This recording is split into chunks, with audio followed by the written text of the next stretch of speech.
after all the action in week one, what have we learned in college football? And why is Colorado better than everyone expected? Shedeur Sanders, Heisman candidate?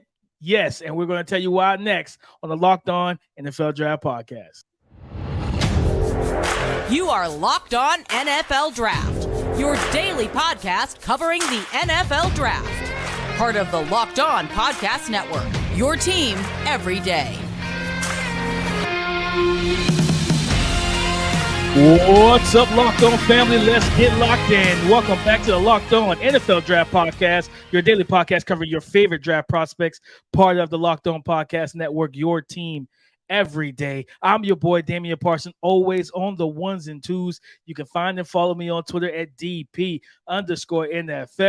I'm a national scout over with the Draft Network, as well as the host of the Locked On Clemson Football Podcast. And guys, thank y'all. You know what I mean? Happy Monday, first off. But thank y'all for making Locked On NFL Draft your first listen today and every day. Thank y'all for being our everydayers, all right? Thank y'all for holding that title. And, of course, I can't talk football without my guy, Mr. LSU, my partner in crime, Keith Sanchez. You can find and follow him on Twitter at The Talent Code. Keith, talk to him, baby.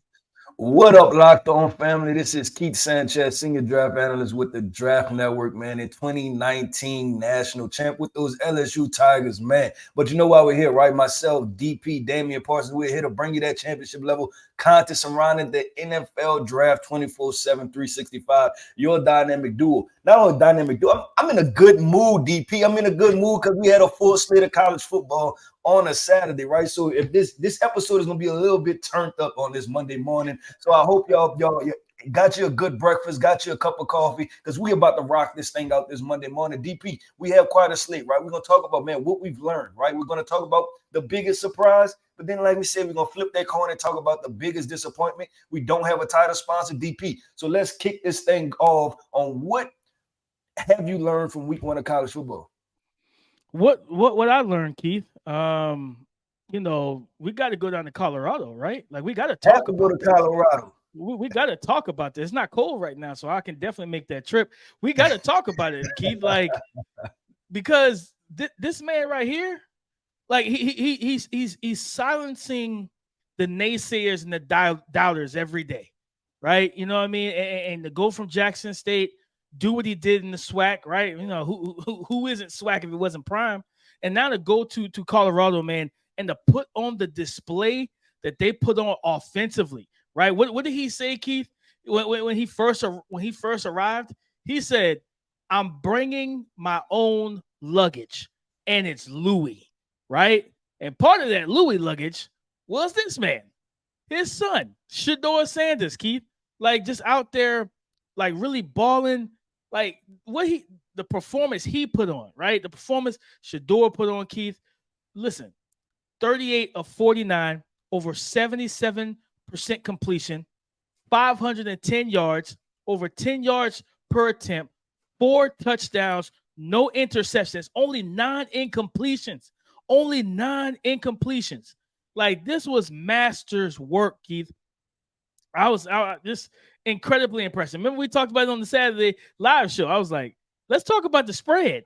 The spread had them 21 points. Had TCU favored 20 and a half. And I'm like, I don't like that. I don't like that's too much for my blood, man. Colorado showed up big, man. No, they did, man. They did. And we talked about it Saturday, DP. And this was somewhat of the conversation, right? It was centered around Will at 21 points. And we both put the under, right, for 21 points. Right. I said I didn't know if it was going to be 20, right? I just didn't expect it to be 21. But what did they do? Give them credit, man, because they were well prepared from the very first offensive drive for them. They were very well prepared. You've seen this no huddle, up tempo, rapid offense, right? It caught TCU off guard. And what did they do? Coach Prime, he put the ball in the hands of his NFL draft prospects, right? That keep it simple sometimes. The guys that's going to get drafted, the most talented guys on the team, I want to put the ball in their hands, right? Their running back, man, he had multiple explosive plays. Travis Hunter did it offensively and defensively. And then you know what? My quarterback, let's go ahead and say it now. We're going to go ahead and pound the table and get this thing started. Shedeur Sanders is going to be a drafted quarterback. He should be an NFL draft prospect. I think he's eligible this year, DP. So we'll see if he decides to come out or not. But we have to move the narrative in I guess the meter, right? It has to move to switch to the other side that Shedeur Sanders may be the real thing, right? As far as just a draft prospect, a quarterback that can play not only at Jackson State, but he can play in the Pac-12. I think in the Pac-12 moved to the Big 12. Pac-12, It's confused, but they played a Big 12 team. So it's a little bit confusing right now as far as the conferences. But definitely, man, and I want to give a shout out to that entire program, man. Just believe it. Now, listen, this is only 1 week, right? Like this is week 1. Right. They still have to run the rest of the gamut. But the fact that you were a 21-point underdog, nobody believed at you. You stepped in there, and not only you made it close and made it competitive, because I would have thought that would have been a win, DP. If it just would have been close. I'm like, that's a moral victory. There's no more victories in college football, but there's moral victories in the locker room at the end of the day, right? I would have thought that would have been a moral victory, but to walk out of there with the win, man, you have to give them all the credit. But DP, we talked about quarterbacks, right? And I know you're really high on this quarterback class. So in what we've learned, what do we learn about these quarterbacks, DP, these draft prospects? This list is getting longer. That's the problem. The list continues to grow. So what did we learn about a couple of your guys? And we want to talk about Drake May and Cam Ward. What did you learn? Well, first, Keith, when you talk about the quarterbacks, one thing I did learn as well is if Shedeur Sanders wins the Heisman, week 1 was his Heisman moment, Keith. You know what I'm saying? And I think that he prepared himself in the right way. But man, Drake May looked great. He saw Caleb Williams go out there and make some wild plays. Drake May said, all right, man, somebody hold my whatever they drink in Charlotte, North Carolina. You know what I mean? He said, hold whatever it is. You know, bottle of water, hold my beer, whatever it is. He said, hold it, because I'm going to go ahead and make some plays through as well, Keith. And the playmaking ability in structure, out of structure, he was phenomenal. He did like 2 interceptions. One of them, receiver drifted upfield, didn't do his job, but I didn't see the second one, though. I can't remember how the second one took place. But he did have the 2 picks, which kind of, would kind of sour it a little bit. Are you concerned about that a little bit with the 2 interceptions? Because people that, look at the stat line and stuff like that, they're going to see that he threw 2 interceptions week 1. Are you concerned about that? Is that something that, people should be worried about, or you're not worried about it at all? I'm not worried about it as much because I think from what I remember, especially with the first one that I saw, it was more so kind of the receiver was getting open, but he drifted back upfield on an end breaker instead of holding the line, and the DB just undercut it. You know what I mean? Okay. I would, if anything, I'll tell Drake, don't go hero ball in that situation. Just get the ball, throw the ball away, whatever the case may be. And he didn't even have his best playmaker, and Tez Walker, which we talked about Saturday because of the whole NCAA thing. We're hoping to hear back, about the situation this week. I think by Thursday this week. But this guy here, Keith, Michael Penix Jr., man, you talk about a day. He was out there, and it didn't like they play like some like crazy, like low competition. Like Boise State is a respectable program. You know what I mean? And they got a quarterback that we got to keep our eyes on. And I think it's Talon Green or something like that. Big athletic kid with a big arm. But watching Michael Penix out there, 450 yards. I think he had like 2 to 3 receivers over 100 yards receiving. Or at least close to it. And he just looked so in control, and not just being in control, Keith. What was a big question is going to come into this season? Being healthy. Can he do it again, right? Can you repeat what we saw in 2022? And I think he showed that, if y'all don't get back there to me, I'm going to repeat it if you can't get pressure on me, man. So he just looked dialed in, throwing ropes, accurate, deep ball. Man, listen, for the Heisman voters, good luck, man. Y'all going to have your hands full this season, because if these quarterbacks keep playing like this, Keith, I don't know how you're going to be able, especially for somebody even Caleb. Caleb's got a lot of splash plays, but when you got all these other dudes that's balling with less help, you know what I'm saying? And you're fighting against the voters, with the 2-time Heisman. It's only been one person, and you have to do something different than what you did last year. And like you said, there's so many storylines plus talent, right? Like when you're talking about, you want to put a couple of dollars down on on a Heisman contender, right? Last year, I don't want to say Caleb Williams would have been an easy underdog selection for me, but that was somewhat easy, right? SC, just a guy extremely talented, Lincoln Riley offense. But this year, I have no idea. Like, you have to place money everywhere just to try to win a couple dollars here and there with DP. Man, we talked about what we learned, right? But coming up next, man, let's talk about what was the biggest surprise? What was the one thing we watch college football and you sitting there and say, I didn't expect it, right? Whether that was a draft prospect, whether that was an offensive philosophy, whether that was a team performance, right? Oregon put up 81 points with, I don't even know why they did that. Yeah, that was crazy. But coming up next, man, we're going to talk about what was the biggest surprise from week 1 of college football. Football season kicks off this Thursday, and there's no better way to get in on the action than with Underdog Fantasy and their pick'em game. Just pick between 2 to 5 players, select whether they'll go higher or lower on one of their stats, and do what you usually spend kickoff night doing, watching the game. You can win up to 20 times your money in a single game by going 5 for 5. It's a fantasy game, but you can win real money. It's legal in over 30 states, and it's a ton of fun. If you want to build your dream team today, head over to their easy-to-use mobile app or website, underdogfantasy.com. When you sign up with the promo code Locked On, and not only will Underdog double your first deposit up to $100, but they also have a Pick'em special live now in their Pick'em lobby.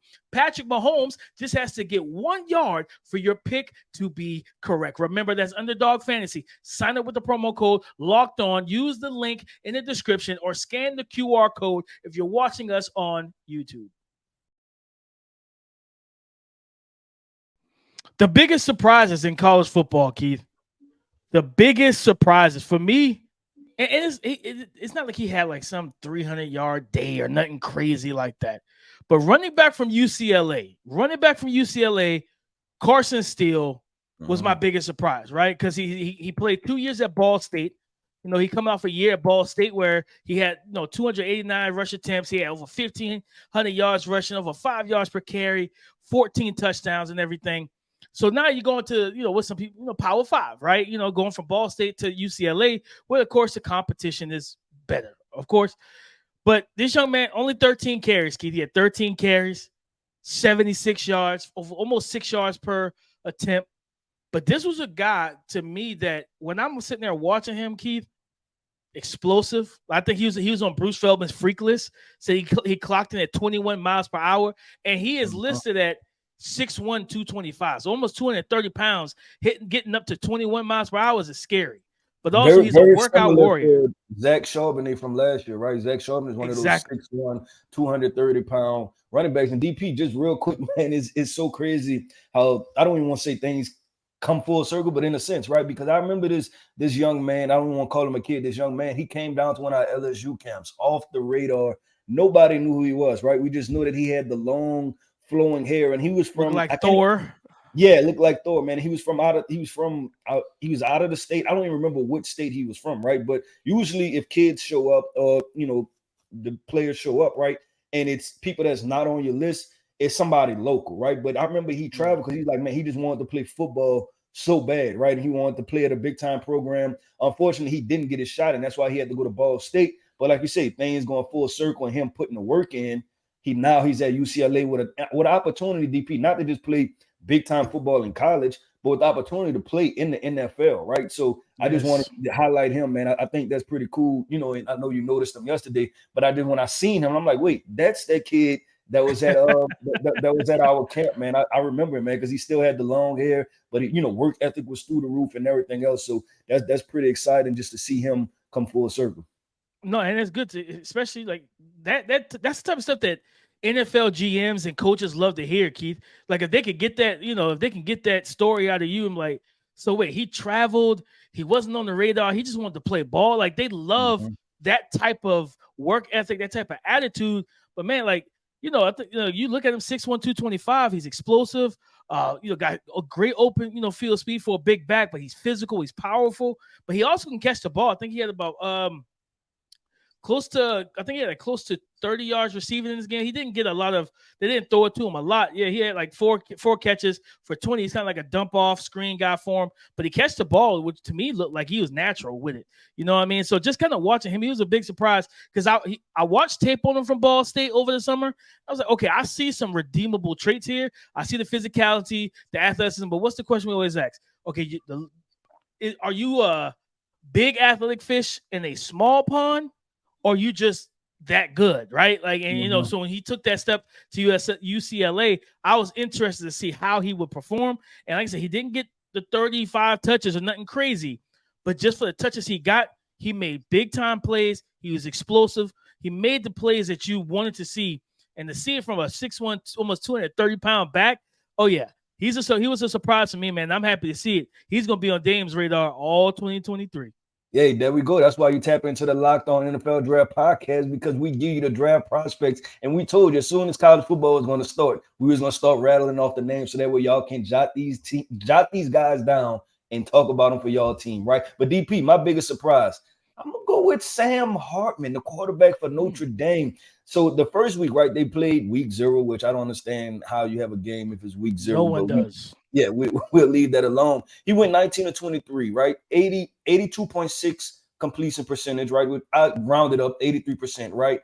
4 touchdowns, no interceptions. He followed that up with not great competition, right? Played Tennessee State, but still the same amount of efficiency, 14-17, 82% completion percentage, 194 yards, 2 passing touchdowns, and for the stats, they have 1 rushing touchdown. And the reason that I'm highlighting Sam Hartman, DP, because obviously, you know, he transferred, right? He transferred in, and then it's been a while since Notre Dame has had a reliable quarterback, right? Like they've almost in the quarterback situation, they've almost fell into that bucket with the Big Ten, right? Like you know, you think of them with the Wisconsins and things like that, where they have this team that's powerful that can run the football, but the question is, do they have a quarterback to be able to deliver the football? If Sam Hartman, right, quarterback draft prospect, also he's playing himself up draft boards already. If Sam Hartman can play this efficient and this well, not only will he be, you know, a highlighted draft prospect, but Notre Dame, right? We want to put them in the top 10 consistently. This year would be deservingly, because I think that this will be a well-rounded football team and will be a balanced football team. No, that's and Keith. When you bring up Notre Dame, they're like that NFL franchise that just can't find just couldn't find a quarterback. Like, you know, they could get everything else: offensive line, defensive line, receivers. They could build an entire like playoff team, but the one position they could never figure out was quarterback, and that's kind of how they've been at Notre Dame. You know, and this is the second transfer because what was it, 2022? I think it was Jack Cohn, who was at Wisconsin the year before. So like he transferred in and things of that nature. So I'm happy for Sam Hartman. For one, he gets in a more pro style real offense instead of that gimmicky stuff that they had him doing at Wake Forest and everything. And like you said, just be able to move up the draft boards, man, because if Bailey Zappi can go in the 4th round and then get cut a year afterwards, you know what I'm saying? The sky's the limit for any draft prospect, in my opinion. So, like with Sam Hartman, go out there and keep doing what he's doing, because you're going to always be – you're at Notre Dame. You're going to always be in the bright lights all season. So you go out there and continue to put your best foot forward. This young man has a chance to really put himself and solidify himself as a potential 3rd to 4th round pick for a team, right? And I think my comp for him was Will Grier. Like I say he was Will Grier 2.0, like a guy that had good enough arm talent. He could make some moves with his legs, and he's more of a timing, rhythm, anticipatory thrower that can. I mean, we're watching Brock Purdy, right? We're seeing him. Well, we're seeing guys that, you know, there's certain teams that, like, I think Sam Hartman, dear God, if he's another San Francisco 49er pick, I'm just going to be done with Kyle Shanahan altogether. But like this, he would absolutely work in that offense, man. Like, you put him in that offense, you can get the same thing you can get out of Brock Purdy. So I'm excited to see how 2023 unfolds for Notre Dame and Sam Hartman, Keith. Yeah, I agree, and it's going to be very important. Like I said, when it comes down to the playoff race, a lot of people count Notre Dame out because it's kind of the repeat story, right? It's very similar to, I don't want to bring it up in that capacity, but like the Cowboys, right? Like everybody, want to put Cowboys in the Super Bowl and NFC Championship games and things like that. Same thing kind of with Notre Dame, right? Like it's the Notre Dame, Texas, USC, where everybody wants to like these teams because they're a blue blood program, but you know what I'm saying, sometimes it's overhyped or not warranted their ranking. So we'll see what Sam Hartman puts them, but I'm really liking what I'm seeing so far. With DP, Keith, hold on, real quick. Let's go. They got if they have a run, Keith, if they take care of the games they need to take care of, right? The Central Michigan's, North Carolina States. Listen to these 3 big time games that they got on their schedule. Ohio State comes September 23rd. Ohio State goes to Notre Dame. Saturday, October 14th, USC comes in to Notre Dame, and then November 4th, they go into Clemson. This sets them up. If they're able to run that table, they are in the college football playoffs. There's no way you can deny that resume. Yeah, and 2 of your bigger games, DP, are at home, right? And that's how you want it. You want 2 of your bigger games at home, and then the Clemson game, right? I honestly believe that they could potentially lose that game and still, if one loss, they can still make an argument. We know the brand power and things like that. Yeah. And we know there'll be more draft prospects that pop up, just throughout the year. We already know about Joe out on one side and Blake Frazier, right? They get this thing moving and get this thing going. But DP, we talked about what we like. Now we got to talk about what we are concerned about. What was the biggest disappointment? I have mines. I have mines locked in. So stay tuned, man. We're coming up next. We're talking about this disappointment. Y'all are gonna want to hear this coming up next. Our partners at eBay Motors have teamed up with Locked On Fantasy Football host Vinny Iyer to bring you some of the best fantasy picks each week all season long. Whether you're prepping for a draft or scouting the waiver wire every week, we're going to provide you players that are guaranteed to fit on your roster. So, with draft prep underway for the up-and-coming season, let's see who Vinny has picked out for us on this week's eBay's Guaranteed Fit Fantasy Picks of the Week. If you're looking for a player to take in fantasy football drafts who will spark his new team's offense as well as help you speed to victory, then use a luxury pick on Jaguars wide receiver Calvin Ridley. Ridley has looked sleek during his first camp in Jacksonville and looks ready to rev up again after his time in Atlanta, taking full advantage of riding with his new rising quarterback, Trevor Lawrence. Vinny Iyer from Locked On Fantasy Football is going to help you win your fantasy championship, and eBay Motors knows a championship team is about each player being a perfect fit, same with your vehicle. With eBay Guaranteed Fit in over 122 million parts and accessories for your vehicle right at your fingertips, you can make sure your ride stays running smoothly. Air filters, brakes, batteries, shocks, struts, taillights, alternators, you name it, eBay Motors has it. And they'll make sure it's the right fit for your car because eBay Guaranteed Fit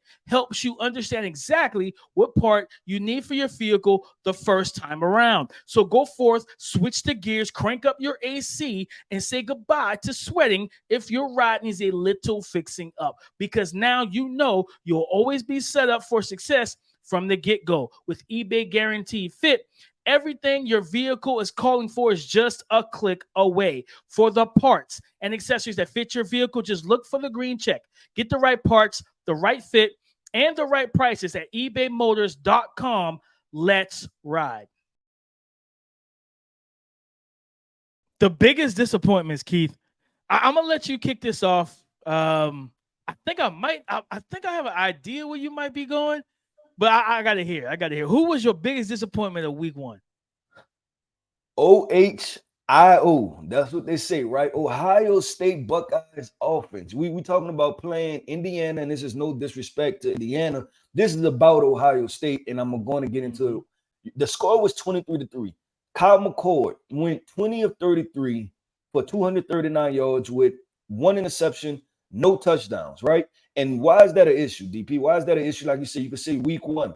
The issue is because the draft prospects, right, that you have, Marvin Harrison Jr., the generational talent that they say that he is. You want to know what his stat line was, DP?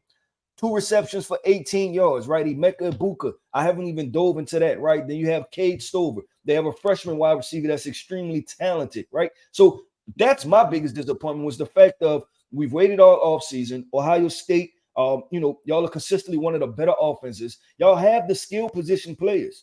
We cannot put up 23 points in this type of fashion, right? It has to be much more efficient. Like if Kyle McCord's stat line would have been 2-3 touchdowns, right? And the game would have still just been 30-3 and something like that, and everything looked to flow. be perfectly fine, right? I don't need you to put up 60 points. But the 23-3, the way the offense looked out of sync, right? Luckily, they have a run game just to kind of balance that thing out.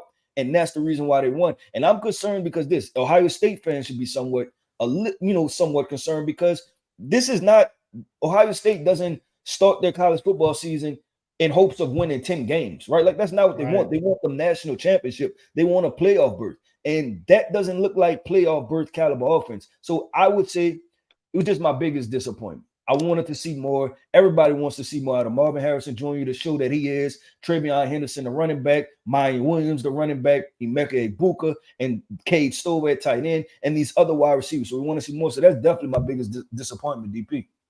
No, and to piggyback off of that, Keith, they were a huge disappointment offensively. And I was watching that game, and it wasn't like the receivers weren't getting open. You know what I mean? Like, like the quarterback just wasn't good. And it's just like, man. And for me, I say this. Ryan Day, you were already kind of on the hot seat coming into this season because you lost to the one opponent back-to-back that you can't lose to if you were for Ohio State. And that's Michigan. And if you can't, like we just talked about at the end of the last segment, we're talking about Notre Dame, you got to go to Notre Dame, right? You got to go to that stadium in a couple weeks. They have to go to Michigan 23rd. This year too. I think they go to Michigan. I think so it's like you better figure out this quarterback situation. And I'm gonna tell you why it even bothers me a little bit more too, Keith. Because if this quarterback situation doesn't get solidified, and you have high end play at the quarterback position, well, all the weapons you have, right? I know we had a multitude of talented quarterbacks into the transfer portal this season, like this offseason, right? DJU going from Clemson to Oregon State, right? Jeff Sims, even though he didn't have a great outing, week one, from Nebraska, but Nebraska is just a bad football team too. But like either way, you put up I don't really like the actual skill set of Kyle McCord, to be completely honest. So it's like there were multiple guys that left. Like, you could have went and tried to pry Spencer Rattler, you know what I'm saying, from South Carolina. And you put Spencer Rattler in Ohio State with Marvin and Egbuka, Fleming, Cardinal Tate, all those freaking 5-star receivers they got over there.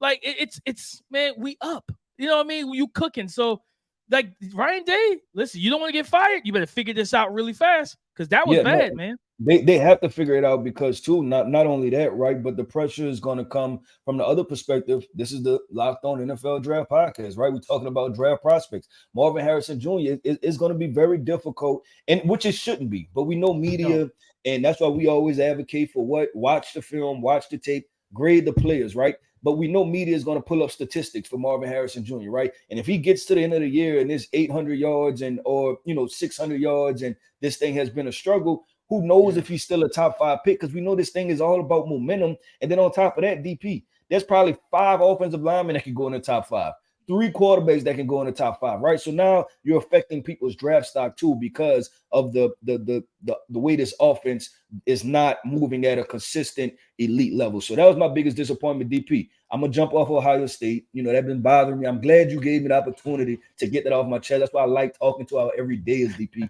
so we can talk about this, man. But DP, your biggest disappointment was what? Man, I live in South Carolina, Keith, and them Gamecocks, brother. That was one of the worst offensive line displays I've ever seen in my life. Like, it was terrible. Okay, like you gave up South Carolina's offensive line. Spencer Rattler was sacked 9 times.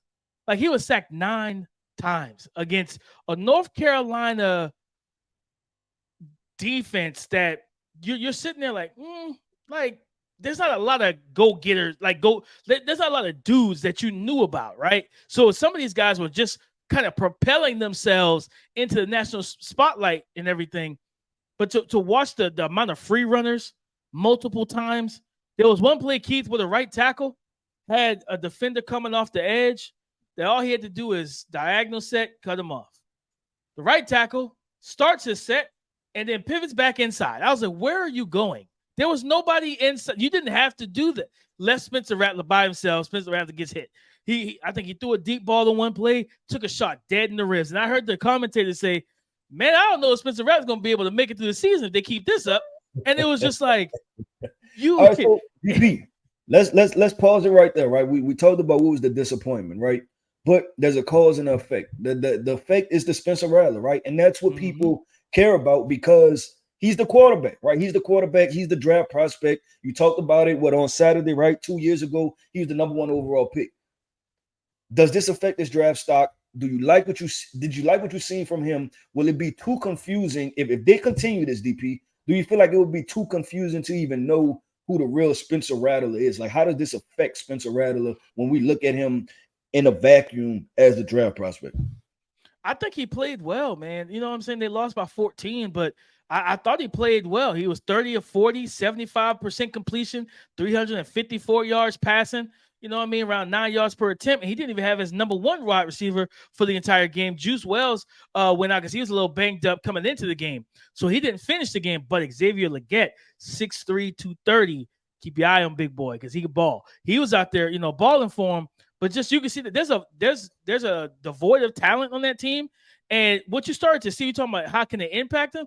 Late into that game, Keith, where if they could have gotten the drive, they could have made it more of a game later on, late in that fourth quarter. You saw him start to bail pockets because he's like, I'm tired of getting hit. Like he got antsy back there. It's like he was waiting to feel someone breaking through the line of scrimmage. I feel like his eyes came down to the rush. So it was almost like he wasn't punch drunk like a boxer, but you can tell like when you see fights and guys give enough body blows, they hands drop because they're trying to protect their ribs, right? Then what does that do? That typically opens you up to a chin check. It opens you up to a hook to the face. And that's what they opened up. Like he just got to a point where he's like, I can't sit back here. And he started getting out of the pocket. And it's like, even those pockets, some of those pockets were a little cleaner, but you could just tell like his process started getting sped up and everything. And he wasn't able to read the defense late in games at times. So again, like I think he played very well, stat line wise, everything. He made great throws, but this is some effect that it was just a disappointing offensive line performance because your quarterback should never, no offensive line should ever hear my quarterback was sacked 8 to 9 times in one game. Right. No, and I'm with you, man. And I watched that game sparingly last night. And I thought it started off well for Spencer Rattler. Like he made some big time throws, some big boy throws, and I'm like, okay, Spencer. That's why I wanted to ask you, just with him as the draft prospect, right? Because he's somebody that's going to be on people's radar. Because I'll tell you this, DP, in shorts and a t-shirt, right? He's going to throw the ball well, and that's going to be the thing that people are going to gravitate to, but also the film will play a factor. So, DP, you had disappointment, right? I said Ohio State offense, and you said South Carolina's offensive line. Let's see next week if they improve on that. But we will see with DP. That wraps up our Monday show, man. Like we said, man, shout out to our everydayers tapping in with us. Like we said, college football is here. So you're going to hear a little bit more energy, man. These segments, they're going to take off. You're going to get a lot more excited about it. Like I said, man, comment. Y'all talk to us because we talk back. Shout out to you guys, and thank you for tapping in with us. Always, man. Go subscribe and follow for free on YouTube, wherever you listen to podcasts, to get the latest episode as soon as it is available on YouTube. Hit the bell notification, subscribe, comment. Remember these 3 letters, FTA, for the algorithm. Comment and get into that. Help us stay into the algorithm. Listen, Saturday mornings, right? 10:30 Eastern time.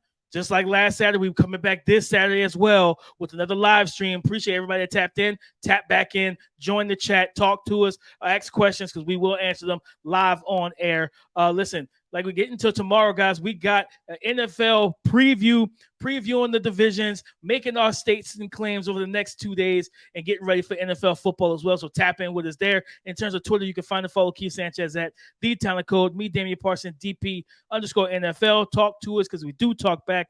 All right. Hey, come and join the conversation again tomorrow on the Locked On Podcast Network, your team every day.